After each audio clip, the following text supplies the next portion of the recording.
Ahoy from BA. This is a Rorschach Ocean update from the 17th of June 2025, a summary of what's going down in the 70% surface of the Earth covered in salt water. China has recently expanded its naval reach by sending the Liaoning aircraft carrier beyond the second island chain for the first time, operating east of Iwo Jima. Simultaneously, both the Liaoning and the Shandong conducted training in the West Pacific, marking the first joint operation of two Chinese carriers in that region. Japan tracked their movements but avoided direct confrontation since the vessels remained in international waters. Meanwhile, China's third carrier, the Fujian, held drills in disputed Yellow Sea waters. These maneuvers aim to strengthen China's Far Sea operational capabilities and deter U.S. military intervention in a potential Taiwan crisis. The U.S. responded by preparing the George Washington aircraft carrier for regional patrols following maintenance. Japan and South Korea expressed concerns, while China asserted that its actions comply with international law. In other news, the ocean cleanup invites sailors traveling between California and Hawaii this summer to help map plastic in the Great Pacific Garbage Patch. Volunteers can install AI automatic debris imaging systems on their vessels to capture images of floating plastic and send data to the organization's headquarters.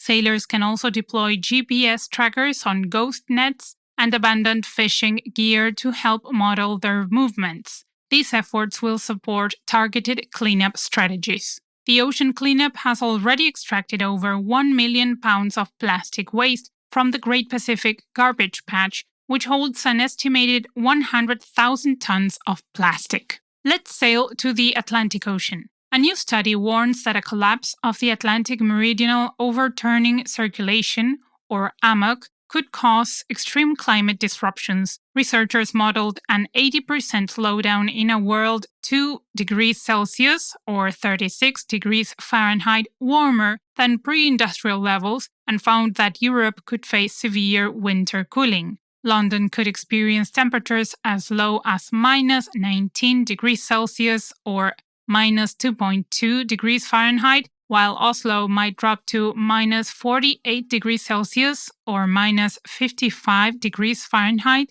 with sub-freezing conditions lasting nearly half the year. Sea ice could extend as far south as the UK and the Netherlands, amplifying cooling. Northwestern Europe would also face more intense storms. Meanwhile, the US would continue to warm and the southern hemisphere would heat further. Still in the Atlantic, according to the research organization OSearch, a massive great white shark named Contender recently resurfaced off North Carolina's Outer Banks near Cape Hatteras. At nearly 14 feet long and weighing over 1,600 pounds, Contender holds the title of the largest tagged great white shark in the Atlantic. Researchers first tagged the 30-year-old male in January 2025 near the Florida-Georgia line. Since then, Contender has transmitted several location pings via a dorsal fin tag, helping scientists track his northward migration. These updates provide critical insights into white shark behavior and movement along the East Coast. OSearch emphasized that each ping supports ongoing efforts to better understand and protect the species. The sighting coincides with the seasonal migration toward cooler northern waters in search of food. On another note, the Canadian Armed Forces launched a joint military exercise called Trident Fury off Vancouver Island, running from Monday the 16th to Sunday the 29th. Over 1,000 personnel from Canada, the US, and Mexico are participating using warships, aircraft, and a submarine. Navy Captain Sam Patchell said the exercise focuses on preparing for modern threats, including the growing use of drones in global conflicts. Forces will practice both deploying and defending against uncrewed systems. While residents may spot military activity near Cattle Point, Clover Point, and off the coast of Tofino, the maneuvers will take place further offshore. Despite recent political remarks, Patchell confirmed that US-Canada cooperation remained steady throughout the planning process. In news from the Arctic Ocean, a new study published on Thursday the 12th in the journal Nature Communications by Aarhus University and the University of Copenhagen reveals that centuries-old mercury pollution carried by ocean currents continues to threaten Arctic wildlife. Global mercury emissions have gone down since the 1970s, but top predators such as polar bears and toothed whales still show a range of high mercury levels. Researchers analyzed over 700 samples from Greenland and traced mercury fingerprints using isotope data. They discovered that ocean currents, such as the Erminger Current and Arctic Ocean flows, carry long-standing mercury pollution from distant sources, like China, to the Arctic over time spans of decades or even centuries. Because mercury can stay in ocean water for over 300 years, Arctic ecosystems remain exposed long after emissions decline. From one pole to the other, researchers from the Alfred Wegener Institute and the Norwegian Institute of Marine Research analyzed over 30,000 hours of acoustic data from krill fishing vessels to uncover where and when fisheries compete with whales, seals, and penguins for krill in the Southern Ocean. Using AI, they detected predator dive signals under vessels and identified intense overlap during penguin breeding seasons near colonies in the South Orkney Islands. They also found surprisingly frequent encounters in winter, challenging the assumption that off-season fishing reduces ecosystem pressure. The study shows that echo sounder data from ships gives reliable, cost-effective insight into the ecological impact of krill fishing. Meanwhile, in the Indian Ocean on Thursday the 12th,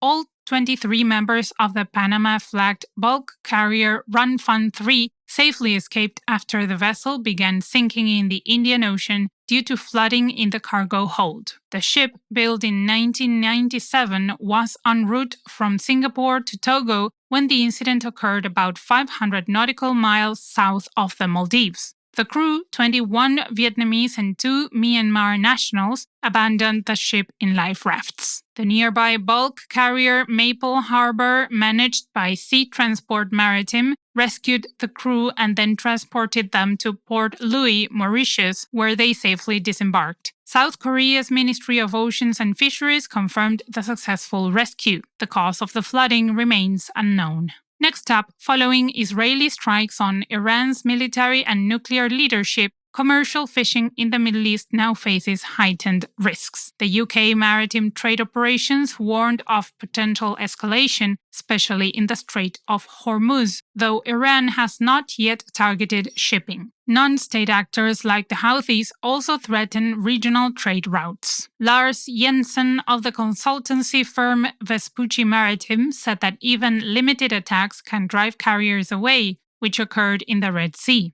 A full Hormuz closure would cripple transshipment at Dubai and Abu Dhabi and severely affect Gulf ports. Rerouted services, port congestion, and oil price hikes could spike freight rates. The situation may also delay container ships' return to the Red Sea amid continued Houthi threats. Let's have a look at the Red Sea, where shipping traffic remains about 60% below the level prior to the Houthis' attack, despite a ceasefire between the US and the Houthis in May, when 971 cargo ships passed through the Bab el-Mandeb and 891 transited the Suez Canal. Most ship owners and operators continue to avoid the route, sticking to Cape of Good Hope diversions, even though some major carriers began returning after the short-lived Israel-Hamas ceasefire in January. Full confidence hasn't come back. Egypt's Suez Canal Authority now offers a 15% discount on transit fees to encourage box ship traffic, yet container ship volumes remain steady. Lloyd's List intelligence data confirms that security concerns and ongoing threats still shape routing decisions across the Red Sea corridor. Closing with the Mediterranean Sea, the NGO Doctors Without Borders, or MSF, released a report on Thursday the 12th condemning violence and obstruction of life-saving efforts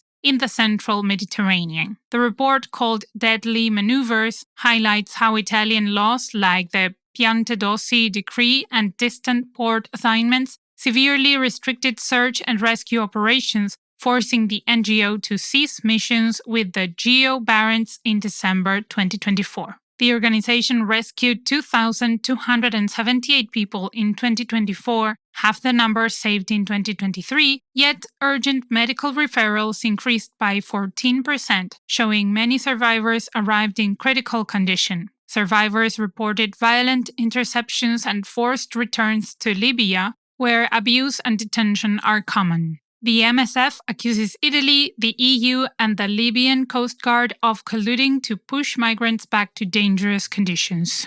And that's it for this week. Thank you for joining us. We are looking for someone to write these updates. Send us an email at info@rorschach.com with Ocean Writer position in the subject line if you'd like to join the Rorschach team. The job description is waiting for you in the show notes. See you next week.